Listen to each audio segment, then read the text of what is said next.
அனைவருக்கும் வணக்கம். நம்ம இன்றைக்கி போடுற வீடியோலாம் மனிதனை பற்றியே நம்ம பார்த்துக்கிட்டு இருக்கோம். இப்போ இந்த மனிதனை புரிந்து கொள்வது என்பது மிகவும் கடினமான விஷயம். ஏன் அப்படின்னா, மனிதனுக்குள்ள பல மிருகங்கள் தூங்கிக்கிட்டு இருக்கு. அது எந்தெந்த சந்தர்ப்பத்தில் எந்தெந்த நேரங்களில் எப்படி வெளியில் வரும் அப்படின்னு சொல்லவே முடியாது. ஒவ்வொரு சந்தர்ப்பத்துலேயும் ஒவ்வொரு மிருகம் வெளியில் வரும். இப்போ ஒரு மனிதனுக்கு ஒரு நல்லது பண்ணுறோன்னு வச்சுங்க, ஒரு கூட்டத்துக்கு ஒரு நல்ல விஷயம் நீங்கள் பண்ணுறீங்க. அப்போ அவன் அதை ஏற்றுப்பான். அந்த நல்ல விஷயம் தவறாக மாறிடுச்சு சந்தர்ப்ப சூழ்நிலையினால் அப்படின்னா உங்களை இகழ்வான். இப்போ நல்லது செய்யக்குள்ளே போட்டுருவான். அதுவே தவறாக நடந்துருச்சு சந்தர்ப்ப சூழ்நிலையினால் அப்படின்னா உங்களை இகழ்வான். இவரை நம்பி தான் நான் வந்தேன், இவர் எங்களை ஏமாற்றிட்டாரும்பான். அப்போ என்ன சொல்லுவான், இவரை போல் ஆளே இல்லை காப்பாற்றுறதுக்கு அப்படிம்பான். அது அந்த சந்தர்ப்பந்தான் அமைச்சு கொடுக்குது அப்படிங்கிறத நீங்கள் தெளிவாக புரிஞ்சுக்கணும்.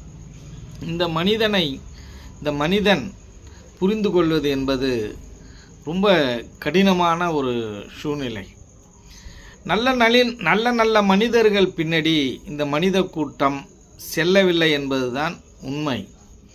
தவறான ஆட்களின் பின் நிறையா பேர் சென்றார்கள் என்பதுதான் உண்மை. மிக ஒற்றுமையாக இந்த மனித கூட்டம் இருந்த ஒரே நேரம் எது அப்படின்னு கேட்டிங்கன்னா, இந்த சுதந்திர அந்த இயக்கத்தில் தான் இந்த மனித கூட்டம் இந்த தமிழர் கூட்டமும் இந்த இந்திய கூட்டமும் ஒன்றாக இருந்துச்சு. அப்பயுமே சில பேர் வெள்ளைக்காரனுக்கு அடிமையாகவும் வெள்ளைக்காரனுக்கு சாதகமாகவும் சில பேர் இருந்தார்கள் என்பது தான் உண்மை.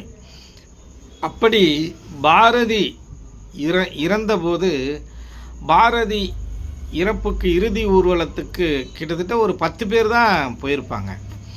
இன்றைக்கி பாரதியோட கவிதையை வச்சு பல பேர் அதை சொல்லி சம்பாரிச்சுக்கிட்டு இருக்காங்க, வாழ்ந்துக்கிட்டு இருக்காங்கங்கிறது தான் உண்மையாக இருக்குது. அதே போல் வஉசி சிறையில் இருந்தப்ப, வஉ சிதம்பரனார் சிறையில் இருந்தபோது அவர் விடுதலையான போது யாருமே வரவேற்க போகவே இல்லை அப்படின்னு ஒரு தகவல் சொல்கிறாங்க. இப்போ 4-5 பேர் தான் அங்கே அவரை வரவேற்கிறதுக்கு போனாங்களாம். இந்த நாட்டுக்காக தன் சொத்தையே விற்று கப்பலை செய்த